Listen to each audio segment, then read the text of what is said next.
Hello class 10th, welcome to another English lesson. Today we're going to do the poem If by Rudyard Kipling. As you can see, this poem is divided into 3 stanzas. It is a lyric poem, that is, it does not convey a story but an idea. The idea in this poem is that a father is giving advice to his son or daughter about how to be or what to avoid in life to be a better person. We will see that the poem is in fact a long, complex sentence which starts with if you can and has many additions of if you can and then ends only in the last stanza. ये poem एक complex sentence है जो if you can say शुरू होती है एक बार तो सीधा लास्ट स्टैंजा पे जाके ख़त्म होती है. Let's start looking at the poem. We'll do 2 lines at once. If you can keep your head when all about you are losing theirs and blaming it on you.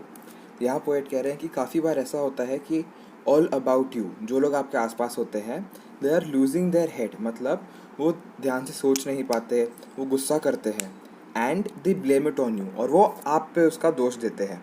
तब आपको क्या करना चाहिए? You have to keep your head, मतलब आपको शांति से सोचना है, आपको दिमाग लगा के सोचना है. If you can trust yourself when all men doubt you but make allowance for their doubting too. बहुत बार क्या होगा, आपको आपके आसपास वाले सब लोग डाउट करेंगे. ऐसे समय में आपको क्या करना है? आपको खुद पे भरोसा रखना है, बट साथ साथ ये भी सोचना है कि ये लोग इतना डाउट कर रहे हैं, शायद कुछ प्रॉब्लम हो सकती है, और इस एटीट्यूड के साथ आपको खुद को देखना है. If you can wait and not be tired of waiting और being lied about, don't deal in lies. अगर कभी ज़रूरत पड़े तो आप इंतज़ार करो और इंतज़ार करने से थको मत. और अगर आपके बारे में कोई झूठ बोले, if you are being lied about, आपके बारे में कोई झूठी बात फैला रहा हो, तो आप खुद झूठ मत बोलो उसके बारे में.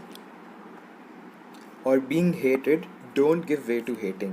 या फिर अगर लोग आपसे नफ़रत करते हैं तो आप don't give way to hating, आप उस नफ़रत को बढ़ावा मत दो.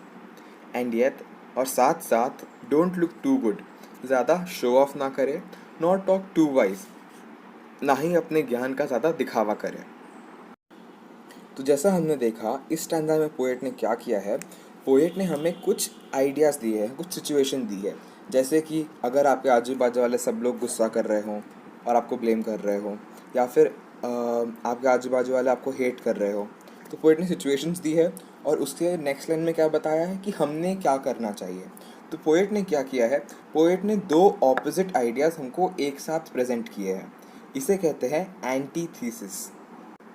ये हो गया हमारा पहला figure of speech. Next figure of speech देखते हैं. जैसा कि मैंने अंडरलाइन किया है, आप देख सकते हैं कि 3 लाइन्स स्टार्ट होती है इफ़ यू कैन इस फ्रेज़ के साथ. तो जब पोएट एक फ्रेज़ का बार बार इस्तेमाल करता है स्टार्ट करने के लिए या कहीं भी पोएम में, उसे हम कहते हैं एनाफोरा. इस स्टैंजा की राइम स्कीम देखते हैं. यू तो ए और टू और यू से राइम होता है तो A, waiting hating B, lies wise C. Let's move on to the second stanza. If you can dream and not make dreams your master, if you can think, not make thoughts your aim. यहाँ poet कह रहे हैं कि हमें सपने देखने चाहिए. We should dream, but not make dreams our master. But हमें हमारे सपनों को हम पे हावी होने नहीं देना चाहिए. If you can think and not make thoughts your aim. अगर हम बराबर से सोच सके बट सोचने को हमारा लक्ष्य ना बना दे. सोचना तो सिर्फ एक तरीका है लक्ष्य तक पहुंचने का, सोचना अपने आप में लक्ष्य नहीं है. If you can meet with triumph and disaster and treat those 2 impostors just as same. Triumph मतलब होता है जीतना और डिज़ास्टर मतलब होता है हारना. अगर हम ट्रायम्फ और डिज़ास्टर, हम हार जीत को एक समान देखें, एक नज़रिए से देखें, और दोनों में से किसी को भी अपने हाथ पे हावी नहीं होने दें. If you can bear to hear the truth you've spoken, twisted by knaves to make a trap for fools.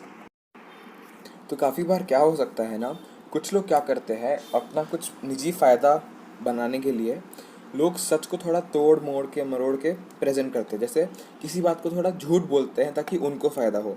तो हमें ऐसा बिल्कुल नहीं करना है. जो हमने सच बोला है हमने उसी पे अटल रहना है. और watch the things you gave your life to, broken and stop and build them up with worn out tools. और बहुत बार क्या होगा, ऐसा कुछ काम होगा जिसके लिए हमने हमारी पूरी ज़िंदगी लगा दी, पर वो काम नहीं चल रहा है. फिर भी हमें निराश नहीं होना है और हमारे worn out टूल्स जो है, जो हमारी मेहनत है, घिस पिट के जो हमारी मेहनत बची है, उसी मेहनत के सारे हमने हमारे काम को वापस शुरू करना है. इस स्टैंजा में हमें दो पर्सोनिफिकेशन दिखते हैं. पहला पर्सोनिफिकेशन है dreams your master.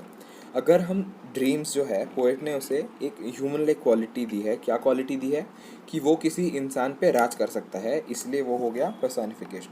Second personification है, यहाँ पे बोलता है poet, you can meet with triumph and disaster. And triumph and disasters are impostors. मतलब बनावटी बहरूपिये हैं, वो असल में कुछ और होते हैं. तो बहरूपिया बनने की जो क्वालिटी है वो इंसानों की होती है, जो पोएट ने हार जीत को दी है. इसलिए ट्रायम्फ एंड डिजास्टर भी क्या हो जाता है, हमारा पर्सोनिफिकेशन. और यहाँ पे हम राइम स्कीम देखते हैं. Master disaster A, aim same B, spoken broken C, fools tools D, A B C D. Let's move on to the last stanza. If you can talk with crowds and keep your virtue, or walk with kings nor lose the common touch. यहाँ poet कह रहे हैं कि हमने talk with crowds करना चाहिए, मतलब हमने बहुत सारे लोगों से बात करनी चाहिए, बट हमारा जो वर्च्यू है, हमारे जो प्रिंसिपल्स है, वैल्यूज़ है, हमारे जो गुण है, हमने उन्हें छोड़ना नहीं चाहिए.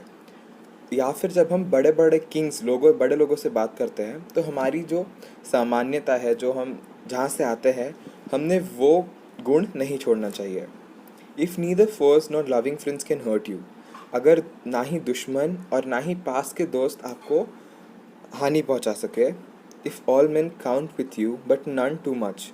और अगर आप सबको एक समान मानते हो, सबको प्यारा और नियर मानते हो, बट उन्हें इतना भी प्यारा और पास का नहीं समझते कि आपको हानि हो जाए. और if you can fill the unforgiving minute. यहाँ पोएट कहते हैं अनफॉरगिविंग मिनट. मिनट मतलब टाइम. मिनट यहाँ पे यूज़ किया है टाइम को बताने के लिए. और टाइम कैसा होता है? अनफॉरगिविंग. किसी के लिए रुकता नहीं है, किसी को माफ़ नहीं करता. तो ऐसे एक मिनट को आप भर दो. किससे भरोगे? 60 seconds worth of distance run. ऐसा कुछ काम कर दिखाओ एक मिनट में कि आपको फिर आगे पछतावा हो ही नहीं. अगर आप ये सब करोगे तो yours is the earth and everything in it. तो ये पूरी धरती आपकी है और इस धरती में जो भी है वो सब आपका है. And which is more you will be a man my son. और इसीलिए पोएट कहते हैं, और ऐसे करके तुम एक असली इंसान बनोगे, my son. Now let's look at the figure of speech in this stanza. यहाँ figure of speech is personification unforgiving minute. मतलब जैसे इंसान माफ़ नहीं करते वैसे समय माफ़ नहीं करता, ऐसा पोएट कह रहा है. तो फिर this is personification. One more figure of speech is synecdoche. मतलब पोएट ने मिनट यूज़ किया है पूरे टाइम को दिखाने के लिए. Part is use for the whole. This is synecdoche. Next 60 seconds worth of distance run. मतलब कुछ अच्छा इम्पॉर्टेंट काम करना, इसे कहते हैं metaphor. 60 seconds worth distance run मतलब कुछ अच्छा हासिल कर पाना, काम का सदुपयोग करना. ये यहाँ पे रूपक है. और फिर नेक्स्ट है, ये सब करने से इंसान को पूरी धरती मिल जाएगी क्या? नहीं, कुछ मुकाम हासिल होंगे, बट पोएट ने कहा है कि पूरी धरती मिलेगी, इसलिए दिस इज़ हाइपरबली. कुछ बड़ा चढ़ा के बात की है, इसलिए हो गया ये हाइपरबली. और लास्ट एंटी क्लाइमैक्स है यहाँ पे, you will be a man. तो हमें लगता है कि जब इंसान इतने सारे अच्छे काम कर रहा है, इतनी सारी एडवाइस फॉलो कर रहा है जो पोएट दे रहे हैं through out the poem, first stanza से लेके अब तक, तो शायद वो सुपर ह्यूमन बनेगा या फिर वो कुछ बहुत इंपॉर्टेंट बड़ा इंसान बनेगा. तो बट पोएट क्या कहते हैं यहाँ पे? पोएट कहते हैं कि ये सब करने से वो क्या बन जाएगा? He will be a man. तो ज़्यादा कुछ बड़ा नहीं बनेगा. तो पहले बढ़ा के बात करते हैं, फिर एंड में बोलते हैं कि he will be a man. इसीलिए बड़े आइडिया से छोटे आइडिया पे आते हुए पोएट एंटी क्लाइमैक्स प्रेजेंट करते हैं. अगर हम बात करें इस स्टैंजा के राइम स्कीम की, तो ये है virtue you A, touch much B, minute it C, run son D. अब जल्दी से पोएट्री अप्रिसिएशन देख लेते हैं. First point, title of the poem if. Second point, poet's name Rudyard Kipling. Third point, rhyme scheme. Rhyme scheme आप लिख सकते हैं, पोएम की राइम स्कीम है A B C D. Fourth point, favourite lines.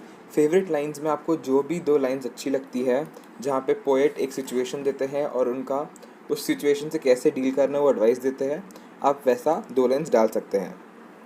Next, theme और central idea. अब यहाँ पे थीम और central idea is the poet is giving advice, मतलब the poet is talking about a father who is giving advice to his son. Poet कहते हैं we should all learn to make the best out of difficult situations and avoid arrogance or overconfidence in times of success. This poem is not a story but an idea that the poet is telling us as to how to be or what to avoid to become a better person. Next point देखते हैं. Next point है figures of speech. Figures of speech में you can talk about anaphora, that is repetition of if you can in the first stanza, और you can talk about antithesis कि जैसे poet 2 opposite ideas साथ में दे रहे हैं, या फिर आप पर्सोनिफिकेशन की बात कर सकते हो, और हाइपरबली, एंटी क्लाइमैक्स, ये सारे फिगर्स ऑफ स्पीच पोएट ने यूज़ किए हैं. Next, you can talk about special feature. You can talk about special feature में you can talk about type of poem, जैसे कि this is not a lyric poem but an idea based poem. Next, the language is simple and clear, बहुत difficult language का use नहीं किया है. The tone is motivational tone, मतलब the poet is motivating you. And last, implied meaning. Implied meaning ये है कि you should always look at the brighter side of things. आपने हमेशा मुश्किलों से गुजर जाने का सोचना चाहिए. वाई यू लाइक और डिसलाइक द पोएम. यहाँ पे you can talk about that the poem motivates you in difficult times, और you can also talk how the poet has made the full poem in only 1 sentence. ये जो इतने 3 stanza है बड़े बड़े, ये एक ही सेंटेंस में पूरे कंप्लीट है, कॉम्प्लेक्स सेंटेंस में, और इसीलिए आपको एक पोएम अच्छी लगती है.